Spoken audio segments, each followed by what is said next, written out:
The climate is mass confusion, right? Where people in the US are very glad, and the business community especially are really glad that the unsustainable and punishing tariffs are gone. But we don't really know when they're going to go back up or what they're going to go back to. And even then, right, the baseline level of tariffs now on China is significantly higher than it was prior to the Trump administration. Let's start with a domestic story first of all. Donald Trump signed a wide-ranging executive order today directing drug makers to lower the prices of their medicines to align with what other countries pay. Let's have a listen. First, I'm directing the U.S. Trade Representatives and Department of Commerce to begin investigations into foreign nations that extort drug companies by blocking their products unless they accept bottom line and very low dollar amounts for their product, unfairly shifting the cost burden onto American patients. And we'll be taking a look at that very strongly. The biggest thing we're going to do is we're going to tell those countries, like those represented by the European Union, that, that game is up. Sorry. And if they want to get cute, then they don't have to sell cars into the United States anymore. Trump went on to talk about his friend's experience with a weight loss injection. I mean, I'll tell you a story. A friend of mine who's a businessman, very, very, very top guy. Most of you would have heard of him. A highly neurotic, brilliant businessman, seriously overweight, and he takes the fat shot drug. And he called me up and he said, President, he used to call me Donald, now he calls me President, so that's nice respect. But he's a rough guy, smart guy, very successful, very rich. I wouldn't even know how we would know this, but because he's got comments. Said, President, could I ask you a question? What? I'm in London, and I just paid for this damn fat drug I take. I said, it's not working. He said, I just paid $88. And in New York, I pay $1,300. What the hell is going on? Interesting point to make about the fat shot drug as described by Donald Trump there.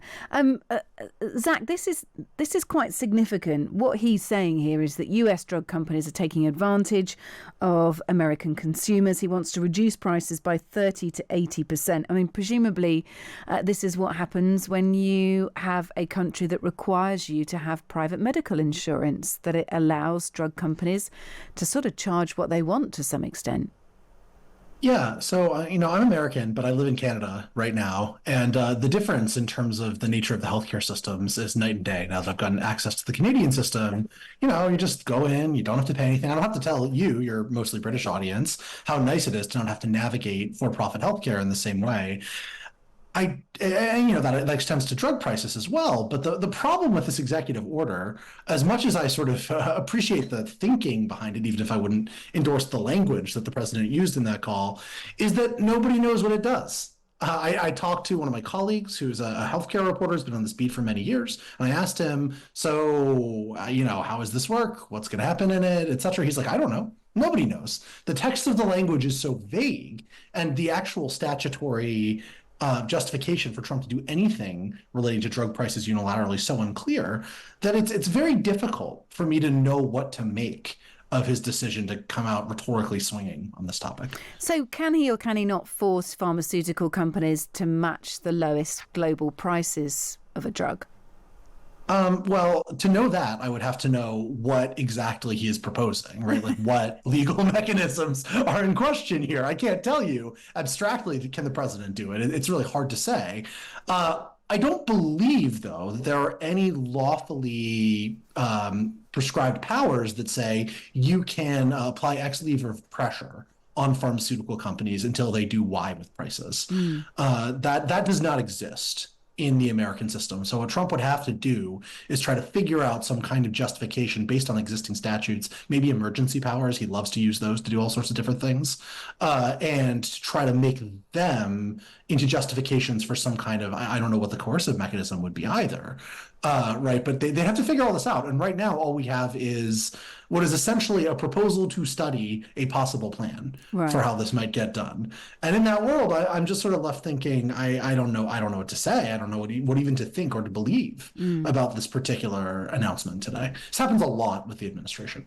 Yeah, pharmaceutical companies have long defended high US prices. They say it's necessary for research and development, but it does feel a bit unfair that European nations pay less than Americans or American insurance companies do. What is Donald Trump's approach to Medicare? I mean, sort of, is he really instructing? Is he instructing drug companies not to penalise insurance companies? How many Americans can access or have to pay for medicine? Sort of. This is set against the broad view of what, I suppose, in terms of healthcare in the United States.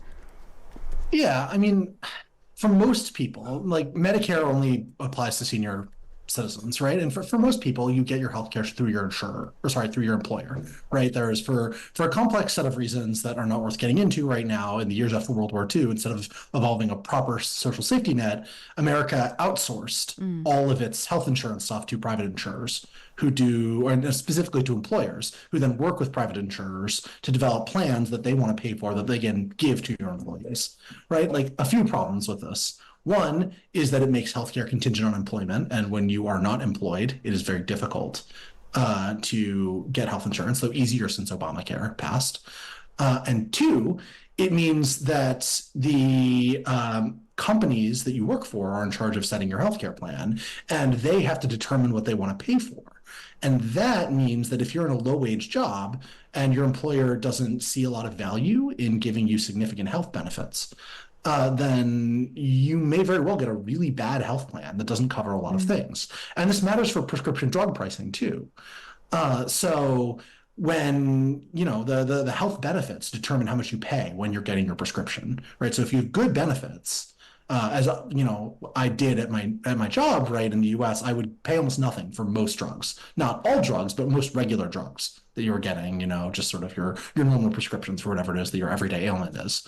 But if you didn't have high quality insurance, you might have to pay quite a bit, right? You might pay, a certain, and if you don't have insurance at all, then you have to pay a certain dollar amount a pill. It gets really prohibitive really quickly. And that's before we even get into anything like Ozempic, which is new and much more expensive.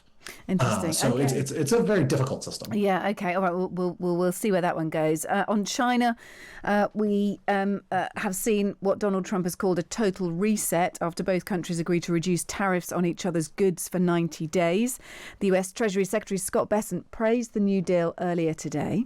We have reached an agreement on a 90-day pause and substantially moved down the tariff levels. Both sides on the reciprocal tariffs will move their tariffs down 115%.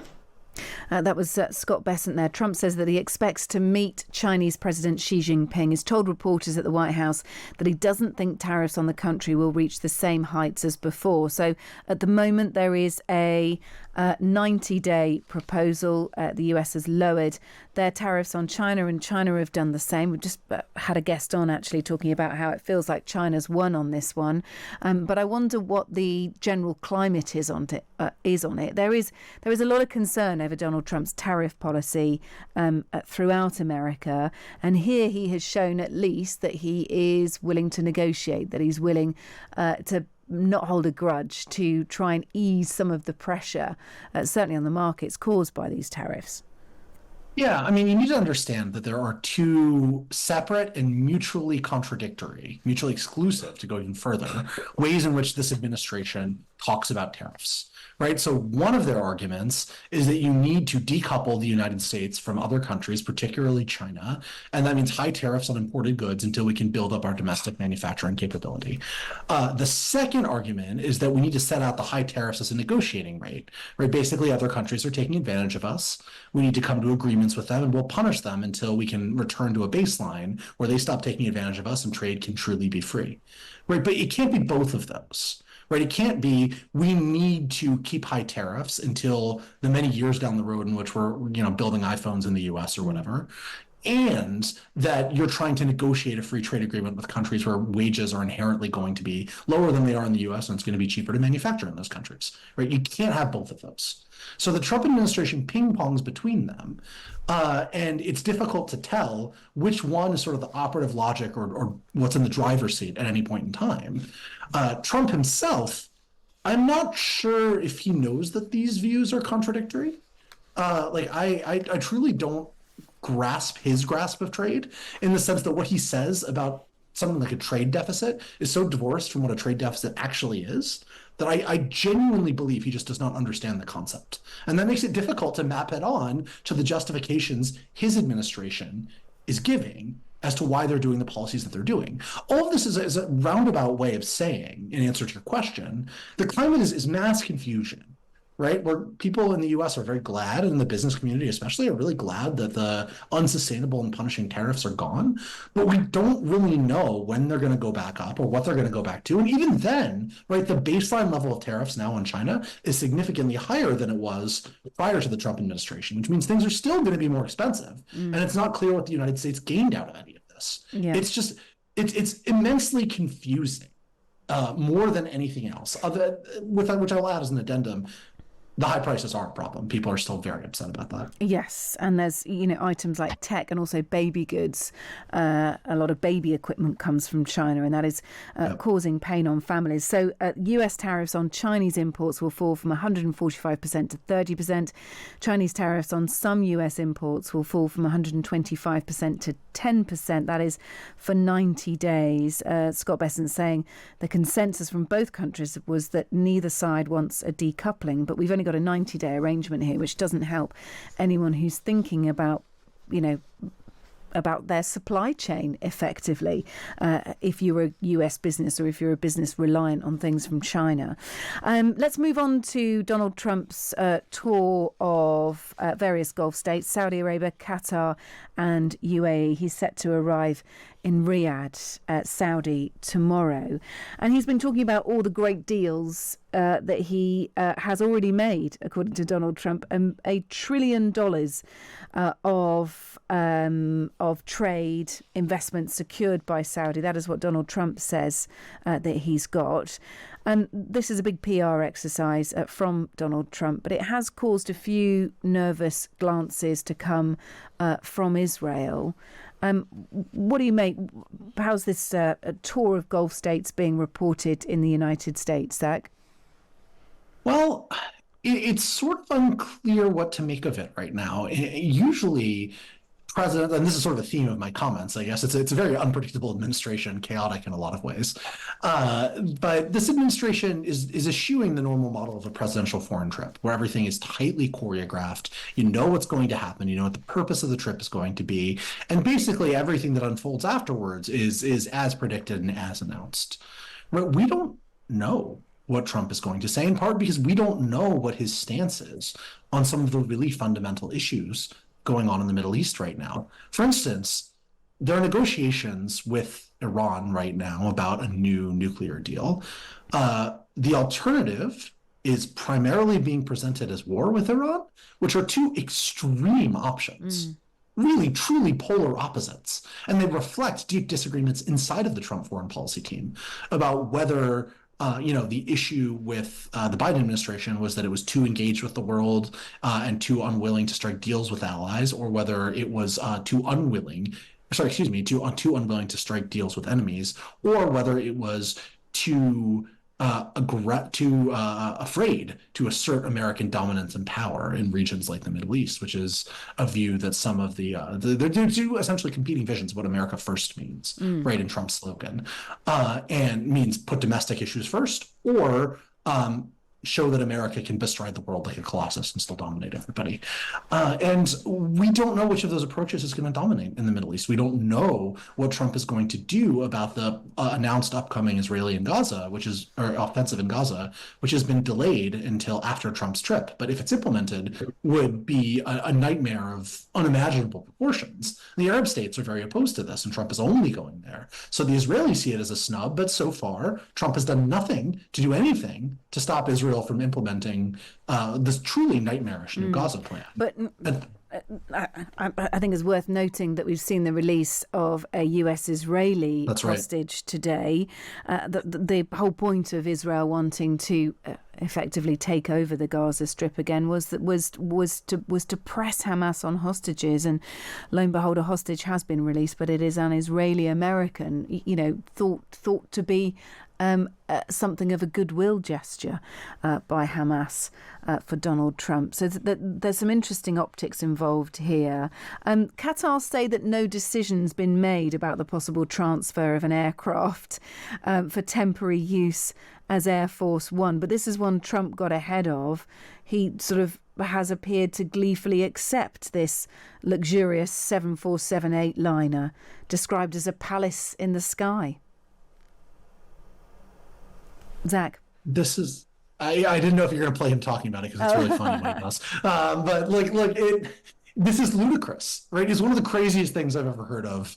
Just not in terms of like the worst, but one of the clearly dumbest ideas that one could ever have, right? Like first, there are some pretty clear rules about American public officials getting lavish gifts from foreign officials. I mean, rules of any kind of gift, right? Governing even very small ones that have to be in normal diplomacy, tightly circumscribed. Arguably, this is unconstitutional, right? There's a provision of the Constitution called the Emoluments Clause that is designed to prohibit exactly this kind of activity. But Trump's weakened the Justice Department to the point where there's no one to file a suit against him, and the Republicans in Congress are certainly not going to impeach him. So even though it is almost certainly illegal, and corrupt, definitely, that is, you can say that for sure. If he wants the jet, he's going to get it. The question that has been discussed less, but I find baffling as a subject for conversation, is why in the world the U.S. government isn't saying this is the least secure thing you could possibly do. Putting the president of the United States and the cabinet and many important American officials in an airliner that is like created by a foreign power, and B, a foreign power that literally gives money to Hamas, right? Like they're one of its principal foreign patrons. Not exactly a country that you could believe would be totally free of any influence from jihadist factions, right? And you want the president to board their plane? You're not worried about surveillance? He wants his palace in the sky, doesn't he? It's a good point made, though. We'll leave it there for time, but Zach, it's been really, really good to speak to you. Zack Beauchamp there, who is a senior correspondent at Vox News, just laying out some of today's US news so well.